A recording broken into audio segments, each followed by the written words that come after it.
Love is patient, kind, and I love this word, long-suffering. The topic of our discussion this morning and the drawing is love. Since Valentine's Day is coming up, and you may not know this, but my mom's last name, her maiden name, was Sanchez.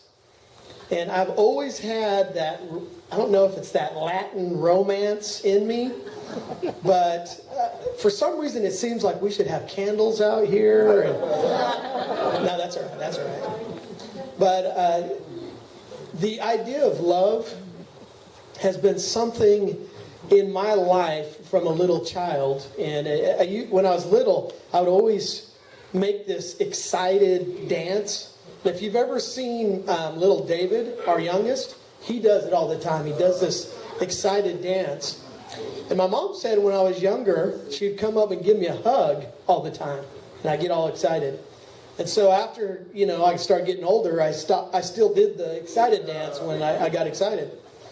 But it was that understanding of love that has really driven everything I've done in life. Passion. And so that's the kind of love I want to talk about. We're going to read 1 Corinthians chapter 13, the love chapter. And so I just want you to hear the words of the Apostle Paul through the Holy Spirit. If I speak with the tongues of men and of angels, but do not have love, I have become a noisy gong or a clanging cymbal. If I have the gift of prophecy and know all mysteries and all knowledge, and if I have all faith so as to remove mountains, but do not have love, I am nothing.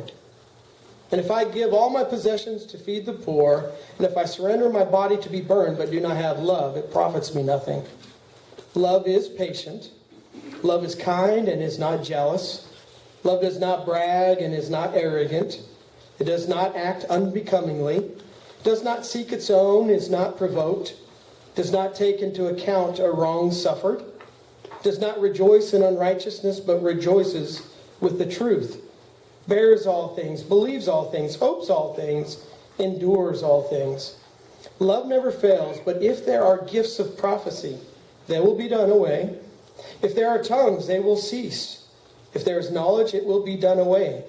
For you know in part, and we prophesy in part, but when the perfect comes, the partial will be done away. When I was a child, I used to speak like a child, think like a child, reason like a child. When I became a man, I did away with childish things. For now we see in a mirror dimly, but the face to face, now I know in part, but then I will know fully, just as I also have been fully known. But now faith, hope, love abide, these three, but the greatest is love. That is such a wonderful thought. And really what I want to do is just put a little sunshine.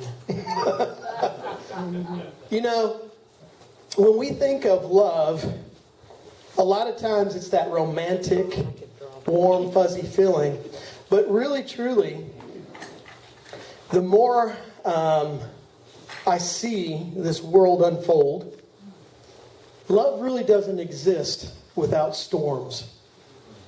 And so if I were to put my little smiley face storm, really it's not until the clouds come and it's not until we start seeing some of the suffering and the trials and all these things that we really truly understand what love is.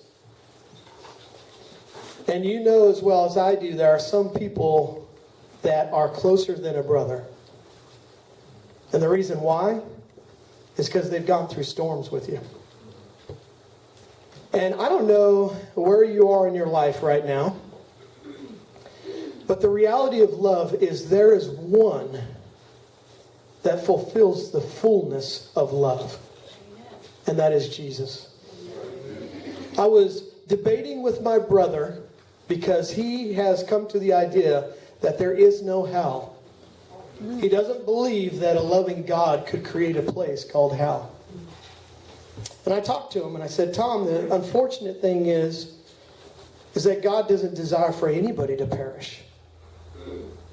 But we choose